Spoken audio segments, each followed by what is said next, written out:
बिहार जंगल राज के रूप में जाना जाता था, जिसके मुख्यमंत्री को क्या क्या कोर्ट ने और क्या क्या मीडिया ने, आप सब भाइयों ने बोला उनको। तो मुझे लगता है कि आज जब वो असहज हो गए होंगे आरजेडी के साथ में या इस जंगल राज की सरकार में, तो उनको पुरानी बातें याद आ रही होंगी, किस तरह से भाजपा ने एक मुख्यमंत्री को सुशासन बाबू कहा गया, भारतीय जनता पार्टी के कारण और भारतीय जनता पार्टी के नाम से के कारण जाना गया। आप देख रहे हैं बिहार 24 न्यूज। बिहार के मौजूदा मुख्यमंत्री नीतीश कुमार कब किस तरीके का बयान देते और देते हैं, उससे क्या मतलब निकलता है, उसका सियासी मायने उसके क्या होते हैं।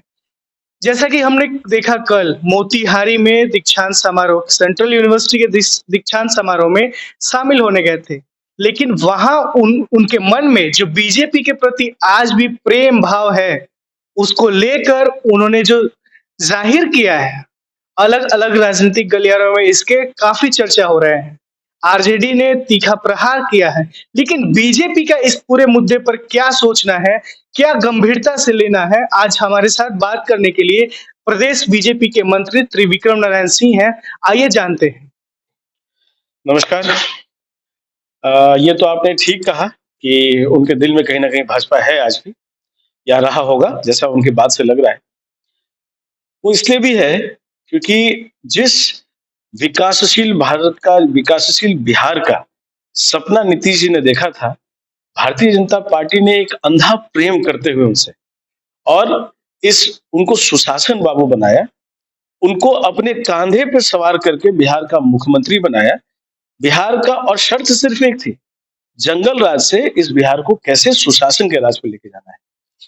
तो मुझे लगता है कि आज जब वो असहज हो गए होंगे आरजेडी के साथ में या इस जंगल राज की सरकार में, तो उनको पुरानी बातें याद आ रही होंगी, किस तरह से भाजपा ने एक भरत की तरह और एक गठबंधन के नैतिकता में रहते हुए, धर्म निभाते हुए, किस तरीके से सुशासन का राज बिहार में चला, किस तरीके से बिहार के अंदर में विकास हुआ, किस तरीके से जो बिहार जंगल राज के रूप में जाना जाता था, जिसके मुख्यमंत्री को क्या क्या कोर्ट ने और क्या क्या मीडिया ने, आप सब भाइयों ने बोला उनको, आज उसी देश का, उसी प्रदेश का एक मुख्यमंत्री को सुशासन बाबू कहा गया, भारतीय जनता पार्टी के कारण और भारतीय जनता पार्टी के नाम से के कारण जाना गया था।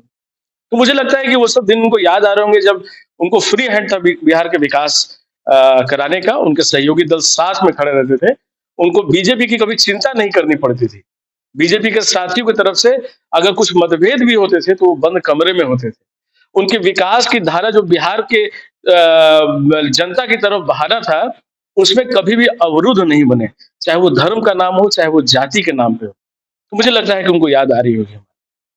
सर, आपके प्रदेश अध्यक्ष सम्राट चौधरी ने भी कहा है कि कोई राजनीतिक में मनभेद नहीं होना चाहिए। मतभेद होता है अलग अलग। उन्होंने कहा कि जब तक नीतीश कुमार तुष्टीकरण की राजनीति करेंगे, बीजेपी में उनका स्वागत नहीं किया जाएगा। इस पे क्या कहना था?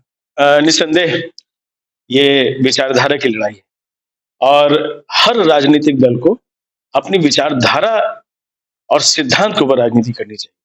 व्यक्तिगत कुछ होता नहीं है, व्यक्तिगत मार्गों पे जाना भी नहीं चाहिए। तो मैं बिल्कुल आदरणीय प्रदेश अध्यक्ष जी के बात का समर्थन करता हूं और बिल्कुल उनके ही बताए हुए रास्ते पे भी हम लोग चल रहे हैं और मैं उनके बात को भी आगे लेके चलता हूं कि जिस दिन नीतीश जी के दिमाग में, आदरणीय मुख्यमंत्री जी के दिमाग में कुर्सी का प्रेम छोड़ के फिर से वो बिहार का प्रेम जागृत हो जाएगा, अपराजित हो जाता है, तो बीजेपी तो हमेशा ही है, लेकिन तुष्टीकरण की राजनीति से बाहर निकलना पड़ेगा, कुर्सी की राजनीति के बाहर निकलना पड़ेगा, कुर्सी के प्रेम को छोड़ना पड़ेगा, तब जाके हम आगे बढ़ पाएंगे। और उस समय फिर बिहार की जब हम बात करेंगे, बिहार के युवाओं की बात करेंगे, बिहार के शिक्षकों की बात करेंगे, जात पात धर्म से अलग हटके एक विराट बिहार की हम जब बात करेंगे, तब बिहार का विकास होगा। तो इसके क्या मायने हैं कि मतलब अगर तुष्टीकरण उन्होंने छोड़ दी तो बीजेपी स्वागत करेगा फिर से नीतीश कुमार? जैसा कि हम देखेंगे अमित शाह जी लगातार बिहार के भ्रमण पे आ रहे हैं, अभी भी आने वाले हैं 5 तारीख को मुजफ्फरपुर में उनकी रैली है। तो क्या तुष्टीकरण छोड़ते हैं तो उनका स्वागत है बीजेपी में? मुझे लगता है कि राजनीति में हर चीज के अर्थ और मायने नहीं निकालने चाहिए। कुछ ऐसे भी चीजें हैं जो सिर्फ समय से ही दिखता है और समय ही उनका घाव भरती है। लेकिन आज बिहार बीजेपी अपनी पूरी तैयारी में है कि अगला मुख्यमंत्री बिहार बीजेपी का एक कार्यकर्ता बनेगा और उसके लिए बूथ से लेके विधानसभा से लेकर लोकसभा तक हमारी तैयारी पूरी हो चुकी है। 5 तारीख को आपने ठीक कहा, मुजफ्फरपुर के पताही एयरपोर्ट पे हम सबों के मार्गदर्शक हमारे गृह मंत्री, केंद्र सरकार गृह मंत्री आदरणीय अमित शाह जी का आगमन होना है उसमें। और आप देखेंगे कि सिर्फ बिहार की दशा की बात हो रही है, किसी पर व्यक्तिगत टीका टिप्पणी नहीं हो रहा है वहां। तो भारतीय जनता पार्टी का एक एक कार्यकर्ता तैयार है कि 2024 में फिर से इस देश के यशस्वी प्रधानमंत्री और गरीबों के मसीहा मोदी जी को फिर से प्रधानमंत्री बनाना है। और 2025 में जनता ने अब सबको देख लिया है, जनता मन बना चुकी है। अब भारतीय जनता पार्टी के कार्यकर्ताओं के बल पे इस बार भारतीय जनता पार्टी और एनडीए की सरकार बनने जा रही है। सर, एक लास्ट प्रश्न मेरा ये होगा कि जैसे आपके पार्टी के फायर ब्रांड नेता जो है गिरिराज सिंह, मैं बेगूसराय से और केंद्रीय मंत्री भी है, उनका ये मानना है कि नीतीश कुमार राजद के साथ वो उनका रिश्ता अच्छा नहीं चल रहा है। जब भी राजद की तरफ से कहते हैं कि लगाम लगाई जाती है तो नीतीश कुमार का बीजेपी के प्रति जो प्रेम है वो छलक जाता है। तो ये इस पे आपका क्या सोचना है कि क्या राजद के साथ जो उनका सुशासन बाबू का छवि था वो धूमिल कहीं ना कहीं हुआ है, या वो अगर मौका मिलेगा तो नीतीश कुमार उस छवि से बाहर निकलने की कोशिश करेंगे? निश्चय ही मुझे लगता है कि जो पीड़ा और जिस प्रेम की आप अभी बात कर रहे थे शुरू में, जो उन्होंने कहा है कि हमारे दिल में बसते हैं, ऐसे कुछ आपने बताया जिसको मैंने तो सुना नहीं है ढंग से। तो वो जो हम उनकी भाषण को सुनते हैं, उनकी बात को जब सुनते हैं, तो निश्चय कहीं न कहीं वो टीस तो है ना। बीजेपी के साथ में बिहार के विकास की राजनीति की बात हो रही थी। बीजेपी के साथ में ईयर ऑन ईयर ग्रोथ की बात हो रही थी। बीजेपी के साथ में, भाजपा के साथ में स्वास्थ्य की बात हो रही थी, सड़क की बात हो रही थी, कृषि की बात हो रही थी, सुशासन की बात हो रही थी, गवर्नेंस की बात हो रही थी।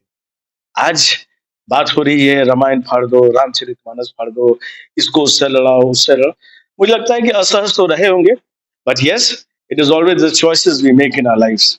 हम जो चॉइस अपने लाइफ में लेते हैं उसका खामियाजा तो हम लोग को भुगतना पड़ता है। बिहार भी भुगत रहा है।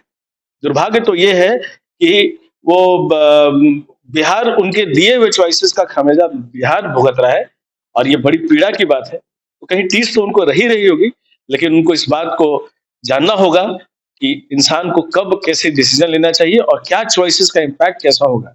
ये बड़ी मुश्किल है। मुझे लगता है कि जो सुशासन बाबू जिस उन्मुखता से बीजेपी के साथ काम कर रहे थे, वो अब काम नहीं कर पा रहे और बिहार की जनता, बिहार के नवयुवक आज उनको कोस रहे हैं। ये टीस तो उनको निस्संदेह रहे। तो जैसा कि आपने सुना, जो बिहार के प्रदेश मंत्री हैं उनका कहना है कि बिहार ने तय कर लिया है कि 2025 में चाहे कुछ भी हो, बिहार बीजेपी का ही कोई मुख्यमंत्री बनेगा। नीतीश कुमार के साथ उनकी आने वाले समय में क्या संभावनाएं होंगी, ये तो देखने वाली बात होगी। इसी साथ हमारे साथ बने रहिए, देखते रहिए बिहार 24 न्यूज। तमाम खबरों के लिए हमारे चैनल को सब्सक्राइब और लाइक जरूर करें। धन्यवाद।